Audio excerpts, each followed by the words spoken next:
Richard Serra. Human body alienation, sheath metal domination, Yale going, lead throwing, market growing, corporate artist provision, checks and balances for the weight of his desires, forceful compression, $200,000, 2 pieces of 3-inch thick curved steel, £64,000, crushing, Daniel J. Hafner, and Joseph Gallo of the Ray LaChapelle Rigging and Hauling Company. Out collapses on top of flesh, bone, and muscle mass at the Leo Castelli Gallery. Raymond Johnson of Pratt's Express Company, dead, crushed under sculpture number 3, 8-foot square steel plates, weighing 5,212 pounds each at the Walker Art Centre. Richard Serra and his steel absolved of blame. Richard Serra punching the air, voting for himself in Vanity Fair's Greatest Living Artist poll. Richard Serra beside Matthew Barney, beside Leo Castelli, beside Philip Glass, beside Donald Judd. Donald Judd. Explicitly non-relational, impersonal, immutable, rigid displays of power. Meaning isn't credible here. A few main shapes, the thing as a whole, the wholity of a thing. That's the thing, got it? A collection of highly ordered parts. Formica, aluminium, cold-rolled steel, plexiglass, red and common brass, and so forth and so on and on and on. Does it ever end? Aggressive, neutral and homogeneous, colonized form, colonized New York. New York has colonized us. New York loft-living businessman, dust-kicking art ranchman. A real American knows how to live. Colonized discourse in space. Real objects, real objectivity, right? Multiply and dominate, mute, inert, disposable, flat. Govern your own discourse for you and your blue-chip mates, and fill the empty box it presses on with money. Donald Judd writing Robert Morris into art history. Robert Morris writing himself into art history. That story, emphatic, forcible and clear, like a new law written down into bodies. Get rid of intimacy-producing relations, segregate in order to appear, minimize difference, be definitive but say nothing.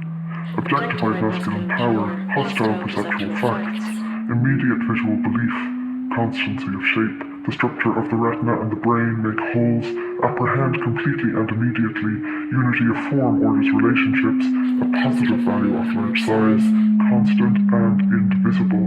Every rigid body is an object, make relationships a function of space, a self-contained unit, control of the entire situation, hierarchy as form.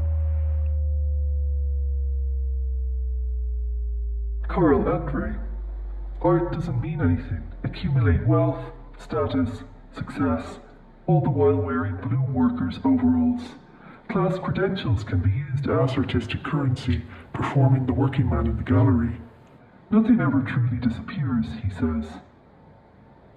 Where is Ana Mendieta? Strive for blankness, call things by their right names, but don't try to say anything. Volume and mass, seize and hold space, application of laws, laws of particle, structural principles, rigorous matter, rigor mortis. Where is Ana Mendieta? Matter is matter, matter is feminine, form is masculine, the unanalyzed politics of life, these bricks, this aluminium, copper, magnesium and steel, the stuff that builds institutions. We start on the floor, he said. Ana Mendieta's life will end on the floor, so to say, on the street below the apartment she shares with Carl Andre. 1985, the year that they marry. Her body falls from Andre's 34th floor apartment. Falls?